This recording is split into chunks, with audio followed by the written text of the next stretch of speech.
Tech News Tuesday, episode 35 for January 21st, 2014. This is a PI Advice Podcast. Yeah, boy.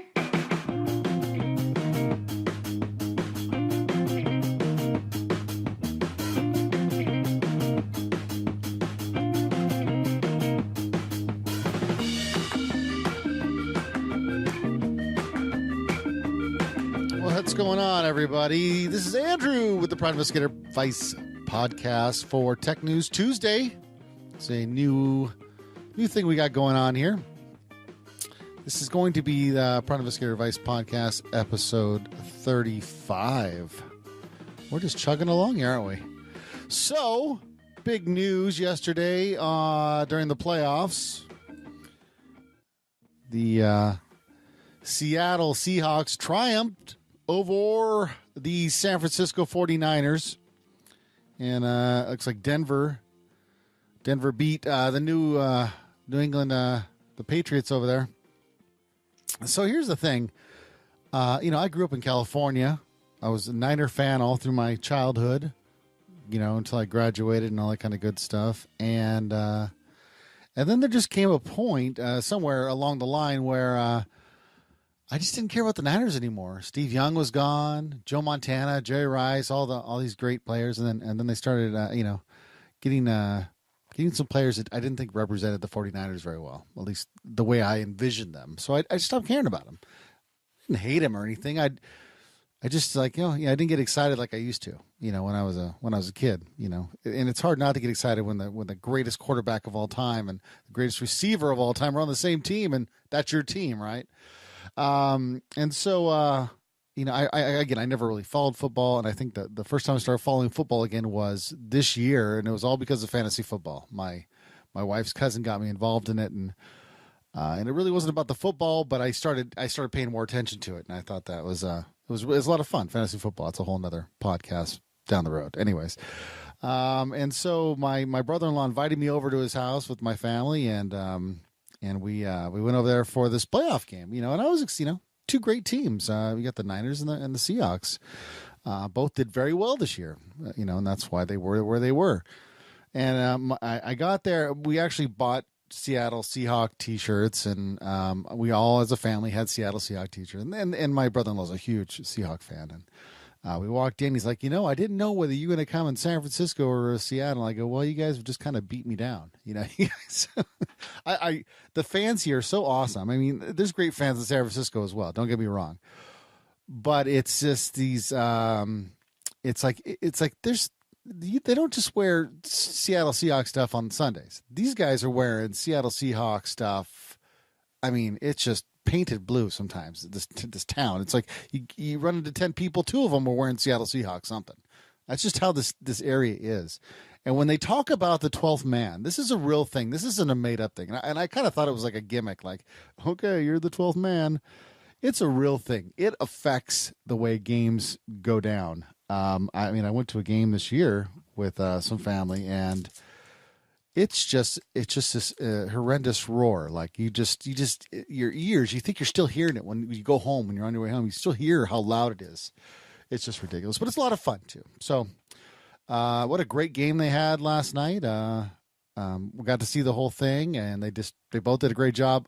The team I have changed for, which I've been called a traitor and whatnot, they won, and I'm happy for them. Now, whether they beat Denver, all my other buddies are live in Colorado and Texas area, so but 2 of them live in Denver or in the Colorado, so of course they're going to root for their hometown buds.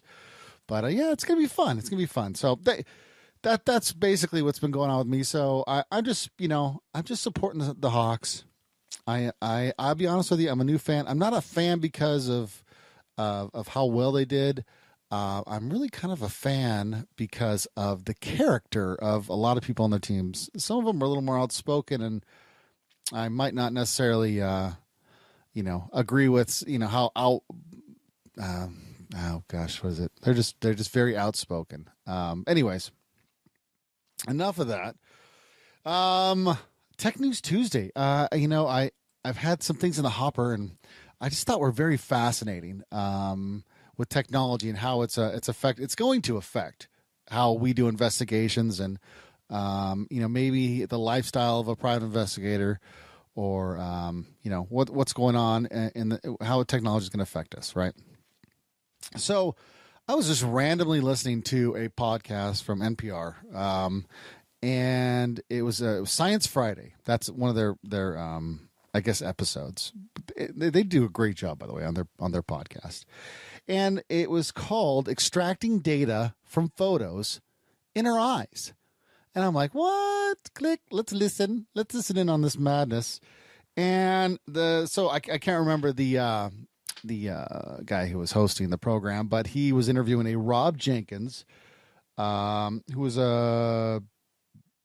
basically he's in the research department over somewhere. I think it's over in England, right? I don't want to get too technical. He's over there. He's studying some stuff, facial recognition kind of stuff. And then they started to study the reflection of the eyes, right? More particular, the reflection in a photograph. And so they at the point of where he was being interviewed, they had not checked the lowest resolution of the least amount of megapixels. Right now, they're messing with the most amount of megapixels, which apparently is 39 megapixels. Now, I'm sure there's somebody with a bigger camera than that, but this guy was using 39 megapixels. And what they're finding is that they can literally see, in many cases, if they zoom in on a picture enough after it's been taken with a high, megapixel camera like this one, a 39 megapixel, they can see different things in the picture. Sometimes they can see the people, facing them, maybe the reflection of the person taking the picture, or maybe it's a building or whatever. So what they end up doing is, I guess, they focus in on the black part of the eye, and whatever else is there. But that's how deep they focus in on to get a reflection. And so, in regards to, they had a couple points. One of them was privacy. Like they said, look, you might have to come to a point in your life where you might actually have to worry about the reflection from your eyes, in regards to, if you post maybe things online, and the technology is there, people could find out where you are. So if you're posting, pictures from wherever, there might be some key indicators. Maybe it's a structure behind you. Maybe it's a house for sale. Who knows what it's going to be? They might be able to determine that. There's people out there. You say, "Oh, come on, Andrew, that's never going to happen." I cannot tell you how many times somebody said that to me, and then 5 years later, it's happening. And I'm like, "Do you remember that conversation we had when you said it's never going to happen? It's happening." So stop thinking like that. These things happen. If people can get power, people can get technology, they end up abusing it. Happens over and over again. It's in our history. Another thing they thought, which I was like, yep, ears poke up. Yep, that's what I wanted to hear, is in regards to investigations. There's kidnappings. Sometimes kidnappers will take photos of, the person they've kidnapped, and here's your ransom. Look, I got your person or whatever. And they're hoping that they could take that photo, and be able to, maybe look in the reflections of the person who's kidnapped, maybe their eyes, and see a reflection, maybe see their kidnappers, maybe see a structure of where they're at, maybe see something that's identifiable, to help. And this isn't just kidnapping. That was just one example. It could be, it could be death investigations. If any photos are taken, and we can just focus in on reflections and try to figure out who it was or what had happened or where they were when things happened. So, these old cameras are, as technology moves along, the lowest megapixel one day might be 39 megapixels. And so, we're going to be equipped with technology enough to be able to see these things and zoom in and find things out. So, I will definitely post this, in the little blog post I write with this, along with the audio and the video and all that kind of good stuff. And I'll have a little picture here so you can kind of see what I'm talking about. And I'll tell you. So that was that. I first, I could stop right now and I'd be totally satisfied with this podcast. But I'm gonna go on because there's more stuff to talk about. We were talking about the Super Bowl, right? And how the Seahawks won. Right. Yep, they did. Okay. And so, but one of the things I saw during the commercials, was an ad for AT&T. And my eyes kind of was like, what? Did I just see that correctly? And I could have swore I saw something. It said something about $45. $45 for unlimited talk and text, and it said something about and a data plan. It didn't say what data. And so I'm like, that's interesting. Now, mind you, with AT&T and Verizon, they've been on this separate. Like, in most cases, it's been you pay for a plan. I might be talking on my arse a little bit here in regards to AT&T because they haven't had them, but I'm almost certain they've said you can buy different plans for texting. Well, I know for Verizon for sure because I've been on a plan. We just left them where it was excuse me, unlimited talk, right? And then there was a specific data plan you had to pay for. And then there was, you want to text people too? That's nice. That's be $5. And that'll give you 250 texts. And, so they had all these add-ons. They just sucked the money from you. And whether they have great service or not, that doesn't matter. And so AT&T, so I went and did a little digging, and I think that's still true, but it's not with a smartphone. So when we're talking smartphone, we're talking like, Nexus 5 iPhone. That's not going to get you $45 a month. That'll get you $60 a month, though. So $60 a month, and so that'll be unlimited talks and texts with, I think it was 300 megabytes of data for $60. 300 megabytes of data for anybody who buys a smartphone to actually use it will go very quickly. I mean, you probably won't be able to watch a YouTube video without exceeding your megabytes, of data. So you can, of course, add on, and of course, the money will add on with it. And then you got, so then I, as I'm, doing some, research for this podcast, I actually stumbled upon, something from Verizon. And now I don't know when this started or who started it first, or maybe I'm just, I don't have cable. So maybe this has been going on for a while, but Verizon had something, and, they also, were going for $60 a month. You get 250 megabytes of data with that, unlimited talk and text. And I think if you paid $80 a month, you actually get 500 megabytes of talk and text, or with talk and text.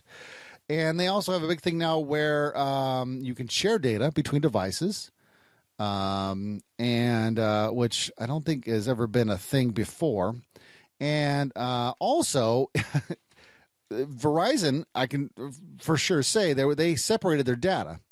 So I might have unlimited data on my phone, right, where I can surf the web and watch videos and watch movies on Netflix to my heart's content, and they won't mess with me, right? They were not going to bog me down on my data and how it's, how fast it came in or whatever. But and then the data to tether my phone to my computer and do the internet on there was different data, and they charged me extra. It was crap, right? Well, now all of a sudden they're not doing that anymore.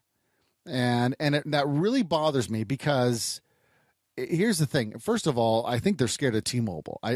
T-Mobile's small on the the totem pole, but I think they're afraid because I think T-Mobile's starting to really snag users. And why is this important to you? Because Verizon charges an outrageous amount of money for phone, and if we are business owners, and with small business owners, big business owners, it doesn't matter.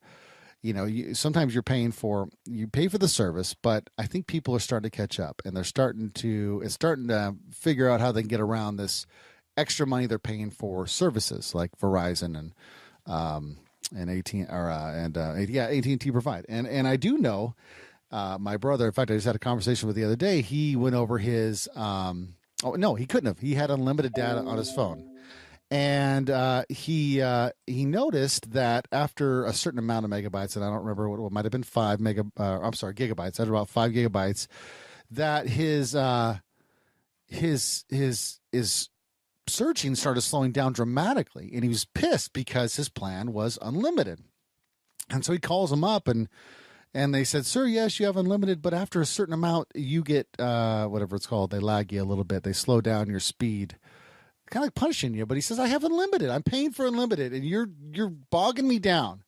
And he was mad. Anyways, he went circles and circles, didn't get anywhere. So now he's thinking about leaving too. it's this trickery they do on you, and they're and so now it's kind of like I have this story where I was buying windows from a guy, right? We were having people come into our home to bid us windows, and I remember the guy coming in and goes, usually we charge like $15,000 for these windows, but because it's winter slow and we got to keep our guys busy, we're cutting the price in half. It was something like that, and now we're charging half the price now. I go, I go, so are you making a profit? He's like, yeah, well, I mean, he's like, well, yeah, we're making a profit a little bit. I go, so you mean to tell me that you've been screwing your customers by twice as much this whole time until you need work, and then you're willing to drop back your prices to, make them affordable. And, he says, well, yeah, he's trying to justify it. But in my mind, I just think turd. That's turd. You can't do that. I mean, you can, but you can't tell me that because now I know that what kind of business person you are, and you're going to screw me until you need to discount things to keep things busy. Don't like that at all. So I go to the next window guy. Next window guy, Champion Windows, goes, this is the price. I go, what, are you running a promotion? Because it was exactly the same price as around the same price as the other guys with their promotions. Like, no, this is the same price. Whether it's slow or fast, doesn't matter. This is your price. So either you want this or you don't. And, the quality of windows was just as good and all this good stuff. I'm like, this is what I was looking for. You weren't trying to screw anybody before that, and you're not trying to screw anybody now. You're just, this is our business, and this is what we charge, and we're giving you quality the whole time. And so they got my business. They got my, I don't know what it was. They got a lot of my money, but I got some great windows, and I got some great service. And they will always have my business. If I move, I will go back with Champion because that's the kind of business they run. Means a lot to me. So when I look back at Verizon and AT&T, now they're trying to do this, lower their prices and share data plan and no contract. I think there was with AT&T as well. You didn't have to have a contract. You can go monthly, which is an AT&T, or I'm sorry, was a T-Mobile thing. Now T-Mobile, here's what they do. You want a fancy phone? That's cool. And you don't want any contracts? We do that too. And we give you unlimited talk and text. And we give you tethering, 2 gigabytes. You can just tether your heart's content. And actually, you can't get any overcharges. They don't charge you overage. It's actually, they might bog your thing down a little bit after 2 gigabytes if that's what you're paying for. But they don't charge any overage. Your thing doesn't change. And that's what I really liked about T-Mobile is that they were like, look, this is what we're just going to give you. And we want your business. And, no contracts. We're not going to suck you in anything. If you want a fancy phone, you're going to sign a contract with somebody else to pay for that phone, but not with us. If you want to drop our service, that's fine. You just keep paying for your phone. I liked that. I thought that was, I don't know. I picked the guy's brains and I went to T-Mobile, but that's another podcast. That's a later one. We'll talk about that. But, I just wanted to let you guys know, if you're just starting to get into, this cell phone thing, I just think this is bad business practice that they're, why was the data separate before with Verizon? Why did they have to separate the tethering and the data for the phone? Why was that happening? Why were they double charging you? Now they're not? That's ridiculous. So you screwed everybody else before that, but now somehow it magically is okay. Okay. I'm not happy with that. Tech News today, right? Tech News Tuesday, excuse me. Tech News Tuesday.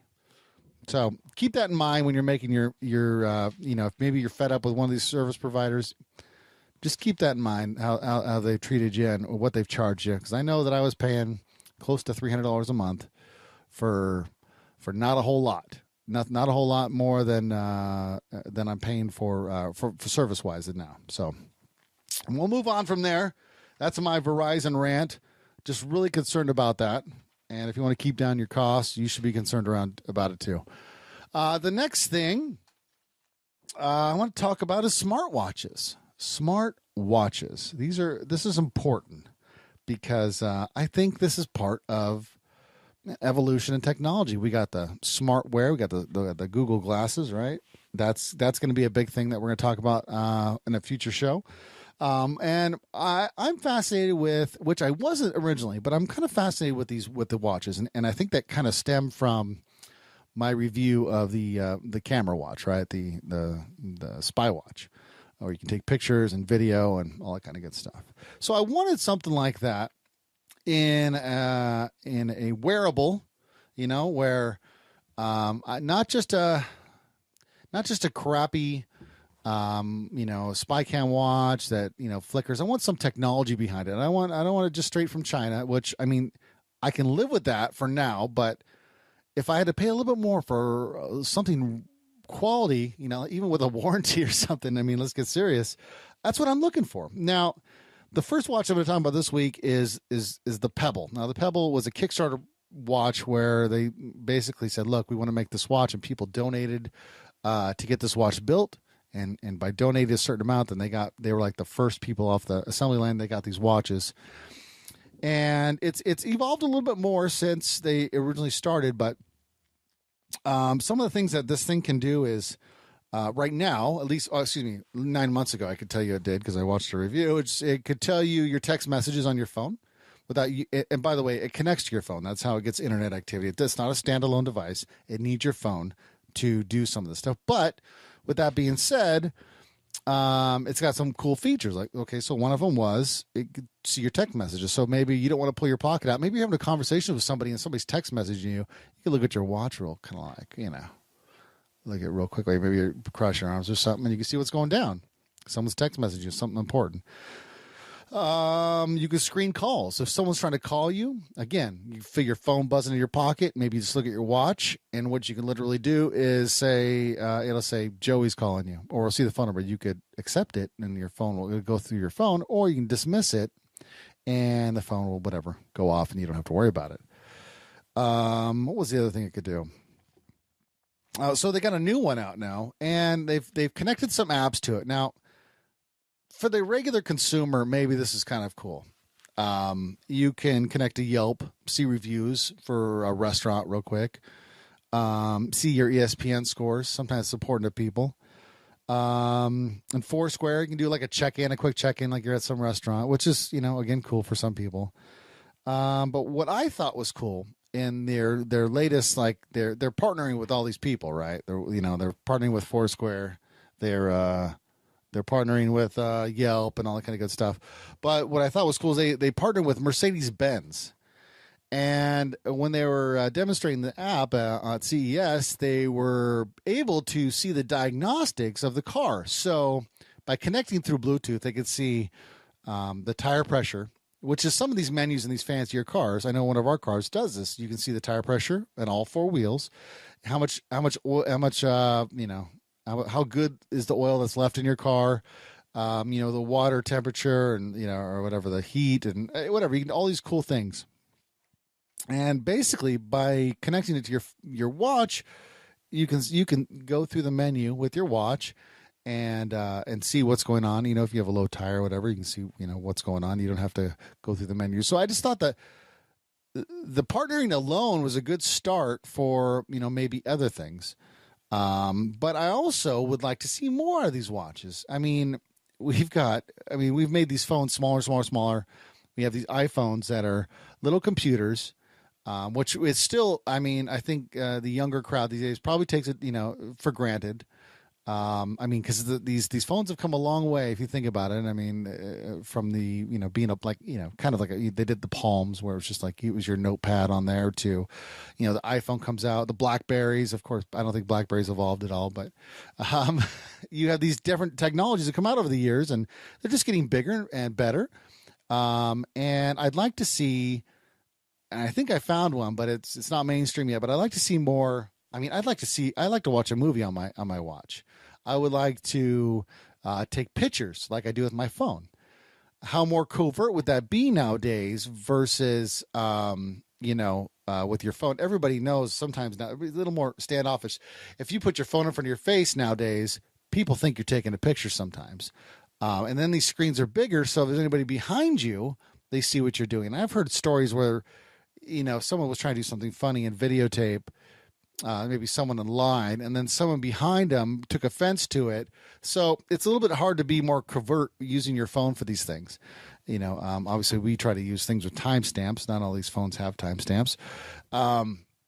But yeah, so I'd like to see, in the future with, video conferencing, which there's a thing out there. We'll probably talk about next week, but I'd like to see that. I'd like to see, I have FaceTime and we have, what is it? Google app where we can, do meetings with each other, and we have Skype apps and all these things. I want to see that in a phone and a wristwatch or whatever, to where I could just be chatting with somebody as I'm walking to a meeting or something, or and it'd be very nonchalant and talk to them. I think that's what I'd like to see, and of course take movies, and I want 16 or 32 gigabytes of memory in there to take that movie. And how cool would it be to, like we've done with the Spycam watches that we have now that are on the market, to see what you're videoing, and have a nice little, maybe a little, date and time on there. And now I can be covert. I'm videotaping you. I can see what I'm videotaping. So it takes the guesswork out of all the videotaping we've been doing. I think that would be pretty awesome. I think that would fit right into a PI's life. Plus, of course, scheduling and meetings and all that kind of other stuff that can alert you on your wrist. So you don't always have to pull out your phone. We don't have to be attached all the time. We can just take a quick look. Oh, yeah, I got a meeting in 10 minutes. And here's the phone number or whatever I have to call into. I think that would be cool. I think that's where we need to go. And, yeah, I think that's all we're going to talk about for Tech News Tuesday. I will put the links up to these topics so, you can have an idea of what the heck we were talking about. We're coming a long way. We're getting there, and there's a lot more to talk about. It's not always going to be gadgets. There's a lot of stuff going on with our privacy, and things like that, and what we can do, what we can't do, which I have to learn up on before I can talk about it with you guys. But for now, I think we're getting there. We're getting there with the podcast here. So yeah, that was episode 35 of the Prime Investigator Advice podcast. I want to thank you guys for listening. I think one thing that I probably need to discuss on here when it comes to technology and whatnot is websites. We have partnered with Investigator Marketing at investigatormarketing.com. And, they have a deal going on where you can get a 5-page website, right? And get 15% off that website. And that's a pretty amazing deal right now. I don't know what it's going to be next month, but I know for January 2014, that is what the deal is. How we're always talking about technology, if you haven't noticed, Yellow Pages are almost dead, big ads getting found. People find you when they want to find you. And where do they go nowadays? They go to the internet. So here's another fun fact. Or ask yourself this. How many times do you go to the second page of a Google result? Probably not very often. So you want to be on the first page. Let them help you get there. Let them help you get found by the people that are looking for you. And give them a call. Ruben and his team will help you. That's investigatormarketing.com. Tell them Andrew, this guy sent you. Other than that, you guys have a great day. This will be posted for Tech News Tuesday. Talk to you guys later. For Proud Investigators. Boop, boop.